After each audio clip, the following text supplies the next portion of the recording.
The latest headlines for viewers in the UK and around the world. A probe into lockdown parties at Downing Street suggests the former British Prime Minister Boris Johnson should have known rules were being broken. I believed implicitly that these events were within the rules. Nor did anybody tell me before or afterwards anything to the contrary. President Biden meets the German Chancellor for talks as the Pentagon announces details of more military aid for Ukraine.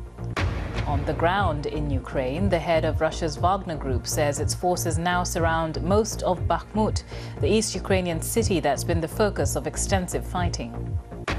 The head of Russia's Wagner Group says its forces now surround most of Bakhmut, the eastern Ukrainian city that's been the focus of extensive fighting. We have practically surrounded Bakhmut. Only one route out of the city remains. If earlier we were fighting against the professional army, now we are increasingly seeing old people and children. The White House confirms President Biden had a cancerous skin lesion removed from his chest during a routine health screening. At least 17 people have been killed and dozens injured after a huge fire broke out in a fuel storage depot in the Indonesian capital. I wasn't sure what happened.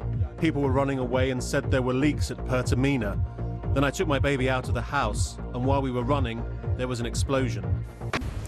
Now, at least 17 people were killed and dozens injured in Indonesia's capital on Friday after a massive blaze broke out at a state-run fuel storage depot.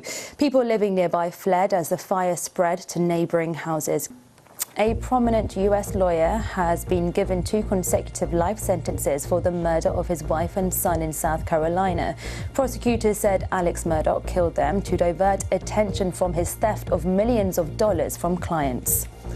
Riot police have clashed with protesters in the Greek capital Athens over the death of more than 50 people in a train crash this week.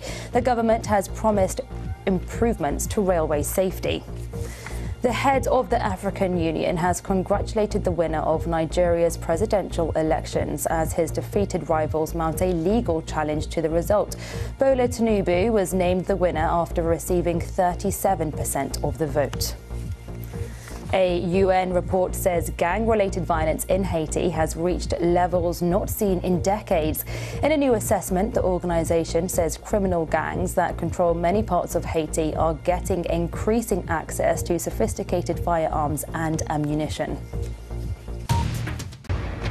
Glastonbury 2023 ends the suspense by announcing the Arctic Monkeys, and Guns N' Roses will join Elton John as this year's headline acts.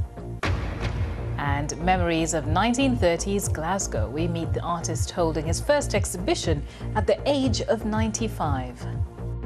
I think I've got the right atmosphere here. I think I've just got it right.